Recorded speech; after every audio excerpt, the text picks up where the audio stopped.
Sam, obviously you guys are running a lot more 12 personnel this year than in previous years. I'm kind of curious to you, how's that feel as a quarterback, and what kind of advantages do you feel like that gives you guys as an offense within running that formation? Yeah, we're very fortunate to have such a solid tight end room. Um, they've done a great job of picking up schemes in the pass game and the run game. I feel like, that whole room can get out on the field and contribute significantly. It's been nice for us because obviously when you're in 12 personnel, it's a heavy run thought, but then all of those guys can split out and be dangerous field weapons. And I think it also helps on the perimeter with our run game, because if they want to load the box, you got a tight end out there blocking for our fast guys on a corner. So there's a lot of advantages to it, and all that whole tight end room has done a great job of coming in every day and focusing on the details and being as best as they can be. Dennis, you got a question? Yeah, Sam, last time we heard from you, you were pretty critical of your performance, which was it was interesting. Did you find out what you want to improve on going into game two? Yeah, I felt like I was kind of aiming the ball a little bit. I wasn't letting it rip like I know I can. Missed a few throws. Obviously I'm striving to play a perfect game, and it's always going to be that way. If I ever achieve that, I don't know. But, I'm trying to be as good as possible. And in order to do that, that takes correcting every single and critiquing every play. So I think just letting it rip and just throwing the ball and ripping it and not trying to aim it and be perfect. Thanks. Nick, you're up. Yeah, Sam. Obviously, you'd spent the last few years with Shaq, entrenched at center.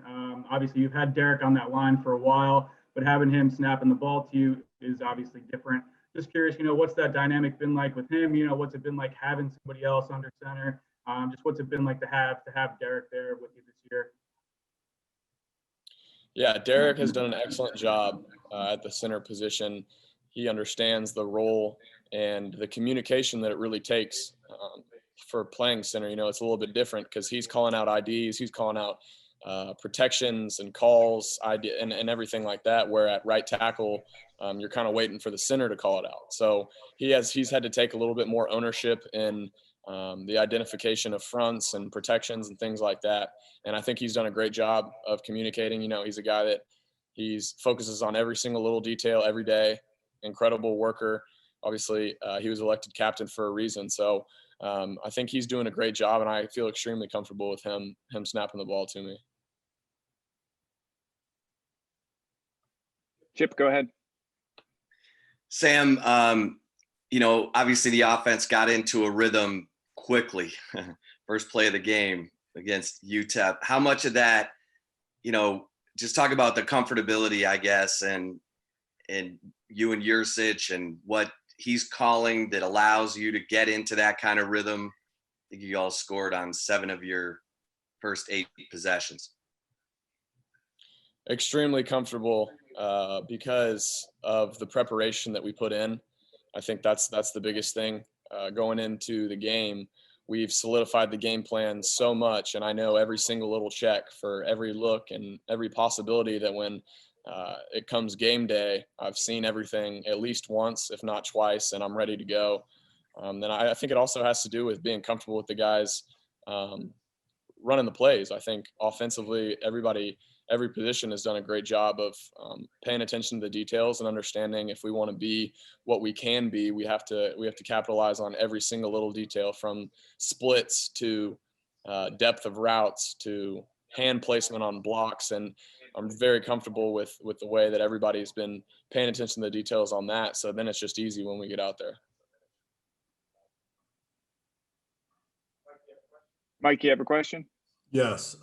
Hey, Sam, I talked to Coach Herman yesterday. We talked to Coach Herman yesterday, and I asked him about the difference of a bye week during the regular season in the past to one that is happening right now. What were some of the things that you got a chance to fine tune during this bye week, since he said that you guys practice like a normal game week?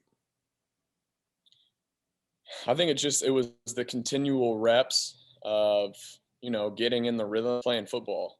We did a lot of good on good type situations, one-on-ones, and made each other better. Iron sharpens iron, and the more that we can play against each other and continue to compete and challenge each other, obviously the better that we're going to get. And we were able to go out and put in great work while taking care of our bodies, and being sharp mentally and physically.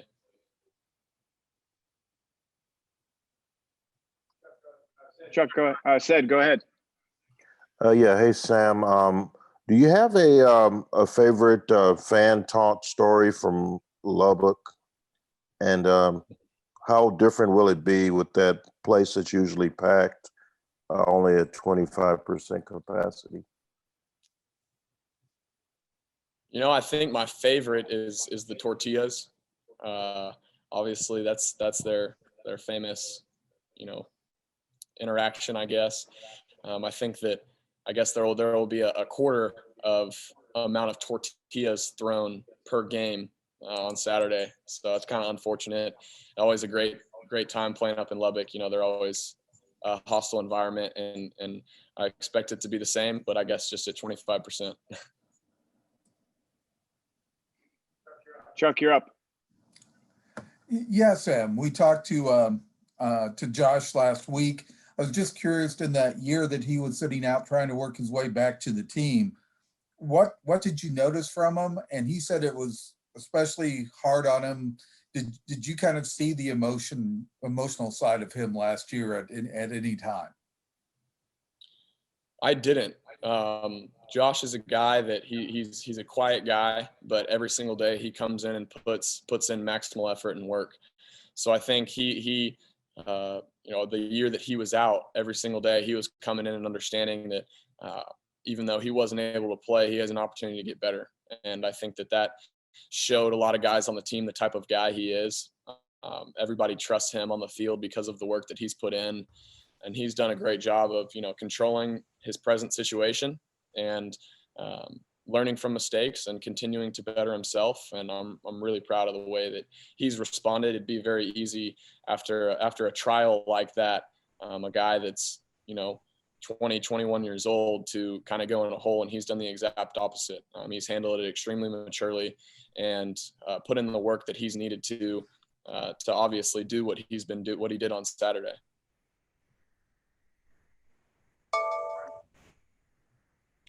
Sam, two questions about Mike Yurcich, if I could.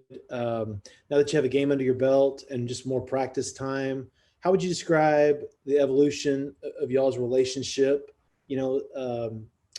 Just getting to know each other. And then secondly, Coach Beck always talked about how you were shown the play card before the games, and you went through and said, okay, I like this play, don't like this play. Are you still doing that?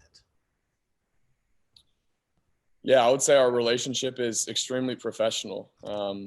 He has done a great job of coming in and implementing a powerful, fast tempo offense that's extremely lethal. But at the same time, he's done a great job of not only coaching the offense, but coaching me and having me prepared to the best of his ability. And I really appreciate him for that. And then, yeah, we still do that. We're constantly going over the game plan and kind of the calls that he's anticipating calling on game day. And the same thing, if I don't feel comfortable with the play, he won't call it. And we go over that for the week after we get reps and reps and reps. And he's very good at being conscious of the plays that I feel comfortable with. And we have a relationship where we work together. And I think I think that he has trust in me, that I have a good amount of experience under my belt, and I feel comfortable with what will be successful. And then obviously I trust him with everything that he's calling as well. Marcus, you have a question? Yeah, Sam, we talked to Coach Herman yesterday about kind of the changes with going on the road, with travel and with the limited capacity stadium. From a player's perspective, what are some of the biggest changes in traveling and hitting the road this year? And do you think that this is a good year to head to Lubbock with the limited capacity stadium? You won't have to deal with that crowd noise. Yeah, it'll be interesting. Obviously, this is our first road game, so it'll be interesting to see kind of the differences and the nuances that come with social distancing on the road.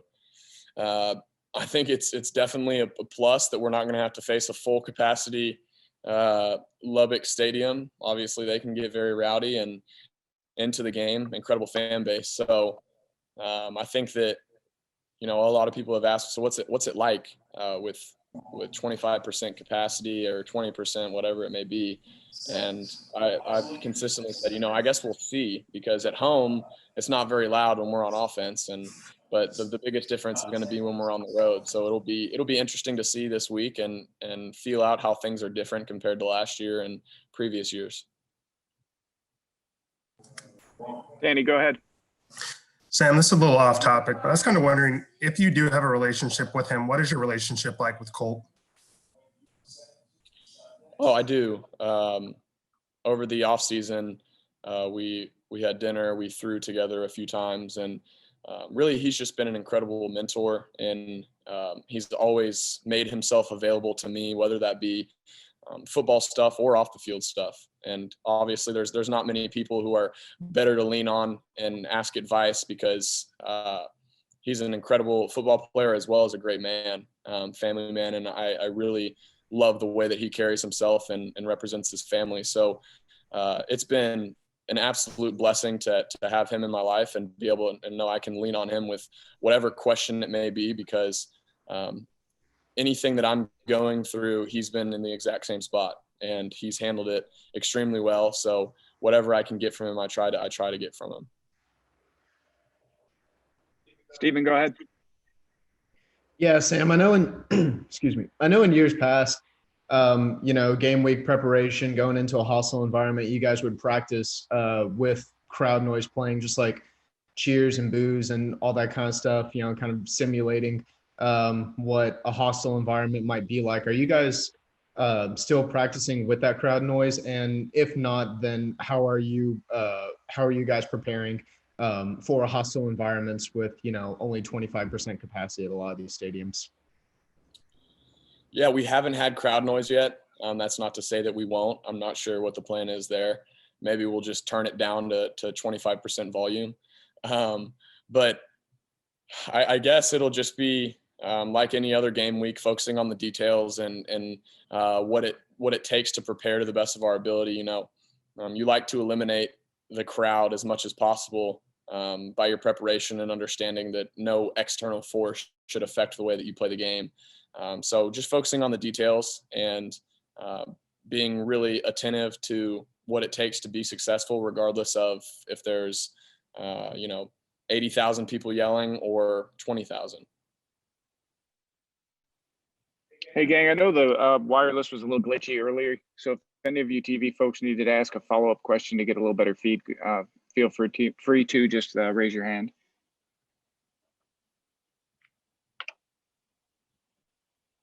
But if everybody's good, we'll hang on. I see you now. Go ahead, Dennis. Well, it was just, it was on that first question. I hate for you to repeat yourself, but you were kind of in and out. I found it interesting that after you were all Big 12 everything performance, you had some things to nitpick. Can you reset now that you've watched tape and all that, what you actually nitpicked and need to work on? Absolutely. No one's ever played the perfect game, and I'm striving for perfection, although I know that probably isn't attainable.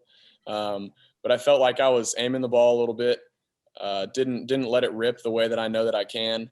And that's the beautiful thing about football and life, is you can always improve. And that's kind of my mentality in everything that I do. So just trying to improve on that and not aim the ball, continue to rip the ball down the field. And I think that's the biggest thing. There's obviously a lot of different things, maybe some protections that I could have gone differently, missed a few throws down the field that I would have liked to have back. So really every area of my game, always striving for perfection and trying to get better. Thanks. Hey, Jim, did you have a question? Yeah, real quick. Sam, I know it's kind of early in the week, but we're talking all this travel. Have you been given any of the players been given any like do's or don'ts list yet for a game on the road. And I'm wondering if there's anything that you particularly like to do on the road, any kind of ritual you have or gathering with other guys that you've been told probably can't happen. You know, Jim, as of right now, there hasn't been anything. We haven't been really briefed on anything yet because it's so early in the week. So I don't really know how that's going to look. I'm sure there's going to be some things that we've been able to do in the past years that we've all enjoyed that we're not going to be able to do on the road this year. So that'll be interesting, but I don't have a finite answer for you yet.